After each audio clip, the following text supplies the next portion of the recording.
Hi friends, welcome back to my channel Ajay Talks. दोस्तों, आपने नकली बैंक वाले, नकली पुलिस वाले, नकली सीबीआई वाले, नकली आरबीआई वाले तमाम सारे स्कैम्स के बारे में हम बात करते रहते हैं कि इस तरह से ये नकली बन करके आपको असली में ठग के चले जाते हैं। लेकिन तब क्या हो जब असली बैंक वाले ही ठगी पर उतारू हो जाएं। तो आज की खबर उन्हीं असली बैंक वालों को लेकर के है, जिसमें कि बैंगलोर से एक बहुत बड़ी खबर आ रही है, जहां पर एक ही बैंक के 8 कर्मचारियों को गिरफ्तार किया गया है, इंक्लूडिंग बैंक मैनेजर और 3 एसोसिएट सेल मैनेजर जो हैं उनको गिरफ्तार किया गया है। किस लिए?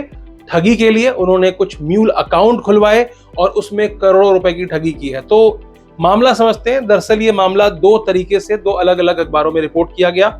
न्यूज 18 की खबर के अनुसार यहां पर 8 बैंक के कर्मचारी हैं, लेकिन दूसरे सोर्सेस में बताया गया कि 4 कर्मचारी हैं और 4 दूसरे लोगों को, यानी कि साइबर ठगी में जो और लोग इन्वॉल्व थे उनको गिरफ्तार किया गया है। अब गिरफ्तार किए गए लोगों में नगर भावी ब्रांच है बैंगलोर की, वहां में एक्सिस बैंक की जो ब्रांच है उसके बैंक मैनेजर को गिरफ्तार किया गया है, और साथ में ही जो उनके सेल्स मैनेजर हैं जो जा करके अकाउंट खुलवाते हैं उनको भी गिरफ्तार किया गया है। अब इन पे आरोप क्या है? तो इसी ब्रांच से जुड़े हुए 2 मामले हैं, दोनों ही बता देता हूं क्योंकि दोनों ही इंपॉर्टेंट है आपके लिए जानना। तो यहाँ पर क्या होता है, शांति जी ने थाने में रिपोर्ट दर्ज कराई। उन्होंने बताया कि उनको एक ईमेल आया एक्सिस बैंक की तरफ से और बताया गया कि आपका जो क्रेडिट कार्ड है वो अपग्रेड किया जा रहा है।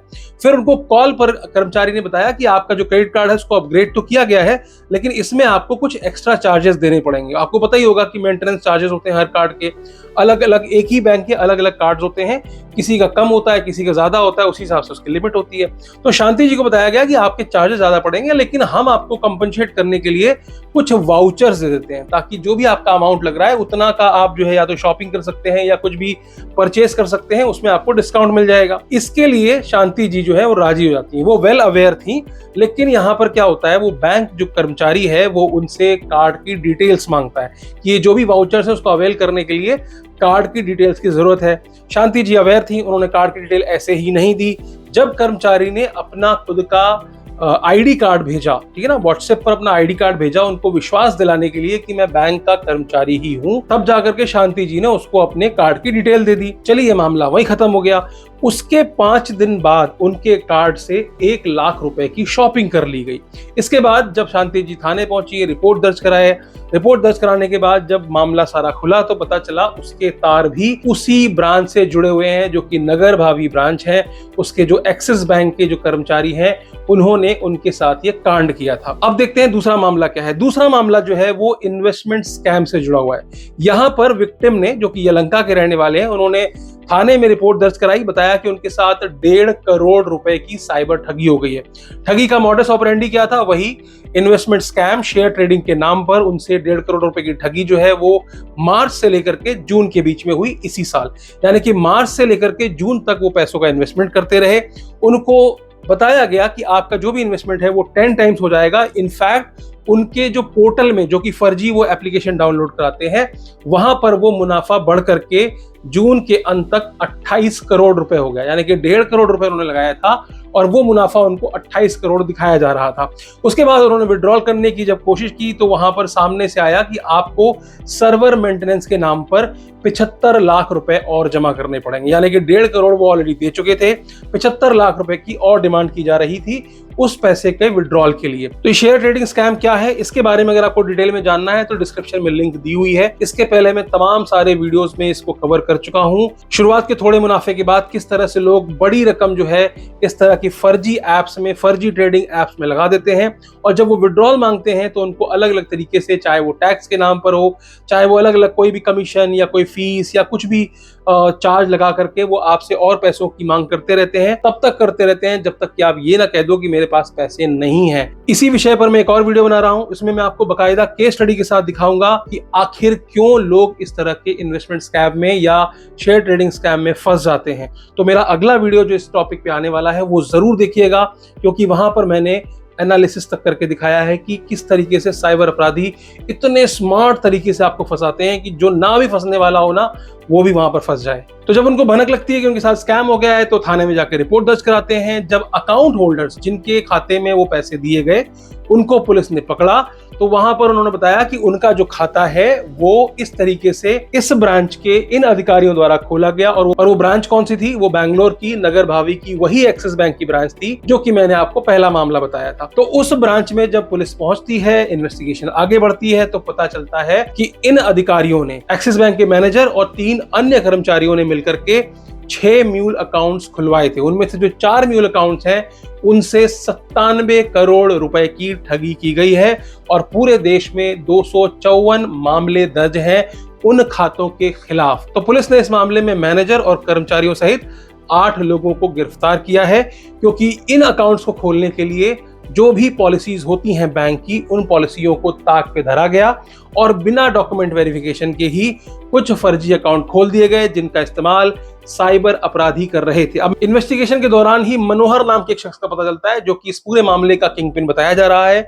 उसने ऐसे ही तमाम और सारे बैंक अकाउंट भी खुलवाए हैं और उसके जो कनेक्शन हैं वो दुबई तक जुड़े हुए हैं, क्योंकि जो स्कैम है मैंने आपको पहले बताया कि दुबई, लाओस, म्यांमार, कंबोडिया, इस तरह की कंट्री से भारत में ऑपरेट किया जा रहा है। और भारत के लोग इस तरह के जो फर्जीवाड़े में शामिल होकर के लाखों करोड़ों रुपए डेली बेसिस पे बाहरी देशों में इस तरह से अवैध तरीके से भेज रहे हैं और सारा का सारा पैसा साइबर ठगी से लाया जा रहा है। अलग अलग तरीके, अलग अलग पैतरे अपनाए जा रहे हैं। लेकिन इस खबर का मेन मजमून क्या है? मजमून ये है कि आप बैंक में पैसे क्यों जमा करते हैं, आप बैंक में खाता क्यों खुलवाते हैं? अपनी सुविधा के लिए खुलवाते हैं, अपने पैसे की सेफ्टी के लिए खुलवाते हैं।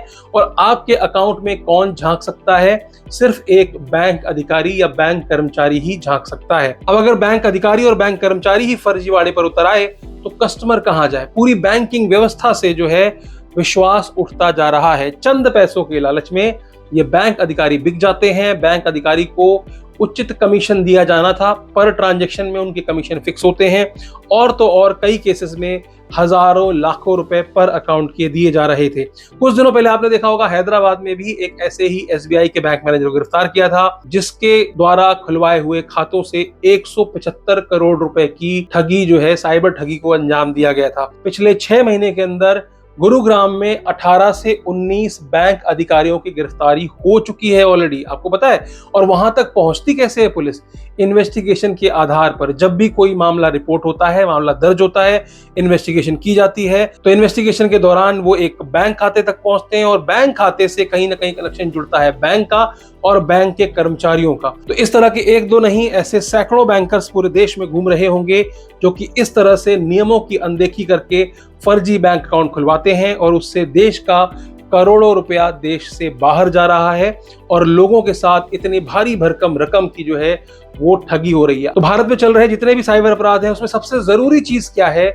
सबसे जरूरी चीज है बैंक अकाउंट। और आजकल जिस तरह से बैंकें भी तमाम सारी खुल गई हैं और घर बैठे ही सारी सुविधाएं दी जा रही हैं। भैया आप घर बैठिए, हम घर आकर के अकाउंट खोल देंगे, घर पे ही लोन दे देंगे, घर पे इंश्योरेंस दे देंगे, आप कहो तो घर से ही आपका गोल्ड उठा करके गोल्ड लोन भी आपको दे दें। तो इस तरह की सुविधाएं जब दी जा रही हैं, इस केस में ना तो आप बैंक पहुंचते हैं, ना बैंकर्स को पहचानते हैं और वर्चुअली कोई भी कनेक्ट करके अपने आप को बैंकर बताता है और आप विश्वास में आकर के इस तरह से साइबर ठगी का शिकार बन जाते हैं। तो अब क्या इनकी गिरफ्तारी हो गई तो क्या चीजें बंद हो जाएंगी? मुझे नहीं लगता कि बंद होगी। आने वाले समय में ये चीजें और बढ़ेंगी। तो हमारे लिए सीख क्या है? हमारे लिए सीख ये है कि बैंक जो है वो अपनी तरफ से मैसेज करती है। आरबीआई भी कहता है कि कोई भी बैंक कर्मचारी, अधिकारी आपको फोन करे और आपसे किसी भी तरह की डिटेल्स ले, चाहे वो आपका क्रेडिट कार्ड हो, डेबिट कार्ड हो, बैंक खाता हो, तो आपको नहीं देना है, क्योंकि उनको ये परमिशन नहीं है कि वो आपकी इन जानकारियों को आपसे ले सकें।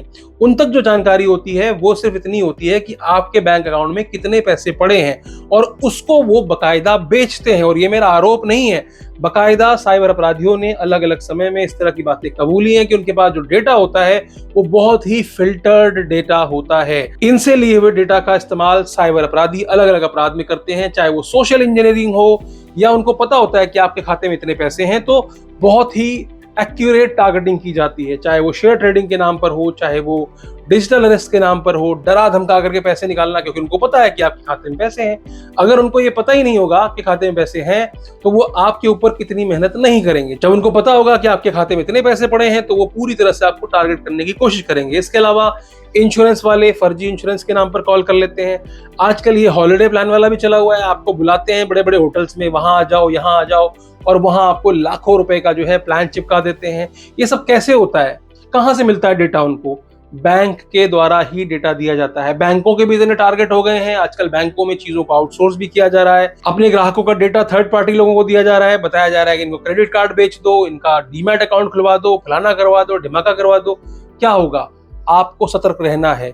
डेटा चला गया, कोई बात नहीं। आपके बैंक अकाउंट में कितने पैसे हैं ये बात बाहर चली भी गई तो कोई बात नहीं, लेकिन अगर आप सतर्क हैं, अगर आपने अपने अकाउंट्स की डिटेल्स नहीं दी हैं जिस तरीके से शांति जी ने दी थी, अगर आप अपना डिटेल नहीं देते हैं तो कहीं ना कहीं आप किसी भी साइबर अपराध से बच सकते हैं। तो आज के लिए सिर्फ इतना है, फिर मिलेंगे किसी और वीडियो में। वीडियो अच्छी लगी हो तो लाइक कर दीजिएगा, चैनल पर नए हो तो सब्सक्राइब करते हुए जाइएगा। दोस्तों रिश्तेदारों तक इस तरह के वीडियो को जरूर भेज दिया कीजिए ताकि वो भी इस तरह के किसी संभावित स्कैम में न फंसे और अपना पैसा न गंवाएं। अंत में मैं फिर से कहूंगा, हंसते रहिए, मुस्कुराते रहिए और सबसे जरूरी चीज, साइबर सुरक्षित रहिए।